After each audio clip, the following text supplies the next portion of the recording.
So Shashank, we've just seen the big game between India and Pakistan. India winning this one. And I guess the first thing we want to talk about is the bowlers. Arundhati Reddy, the player of the match with 3 for 19, and also Patil, she took 2 for 12. Can you tell us a little bit about both of their stories?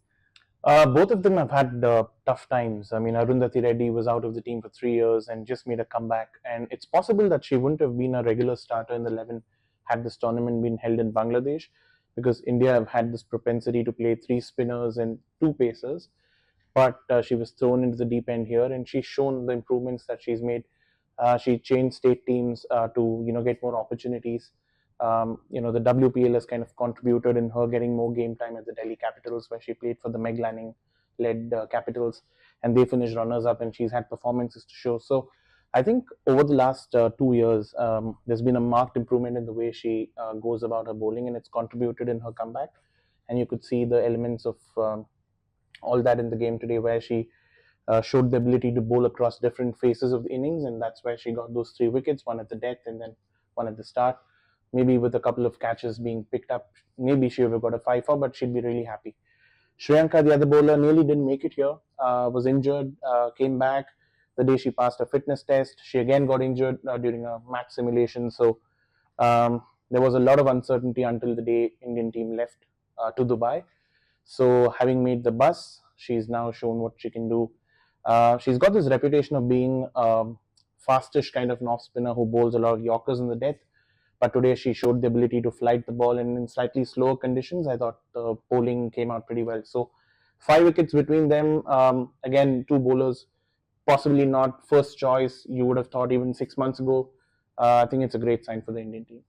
And then batting. So with India, I mean, net run rate is still a thing for them. I mean, after that first game loss, and also here, they had a boundaryless power play, quite unusual. And also, so their net run rate is now minus 1.217. So what sort of things are they going to need to focus on batting-wise? I think it's fair to say that the conditions weren't the easiest. One, it was really hot, and you sat in the crowd and watched, so you'd know how hot it was.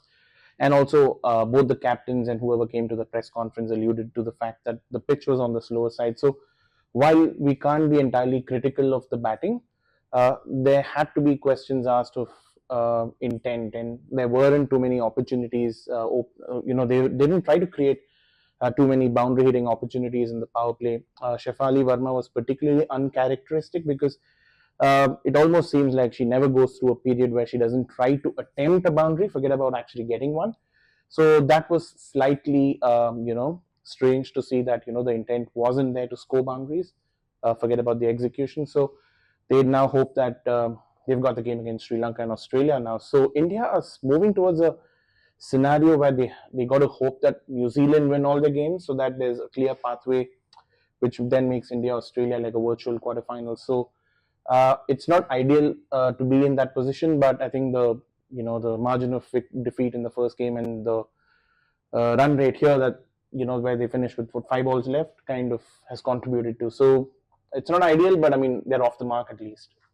And you mentioned I did manage to get out in the crowd, and that was my takeaway from this match. So it was pretty electric out there. Went for a bit of a walk. We hear that it was more than 16,000 in the crowd, which is going to be a record. So, but just to get out there and amongst it, it was very heavily populated by India fans, but there were plenty of Pakistan fans out there as well. They were sort of all interspersed and enjoying it. And as as soon as an India player did something great, took a catch, hit a boundary, the sound was thunderous, and it was just really a really great atmosphere to be a part of. And I guess what makes that so special is that we were kind of worried about crowds here, given that the tournament was shifted, and we're now in sort of the UAE, but I think the atmosphere has all in all been really good, and today's match really showed that.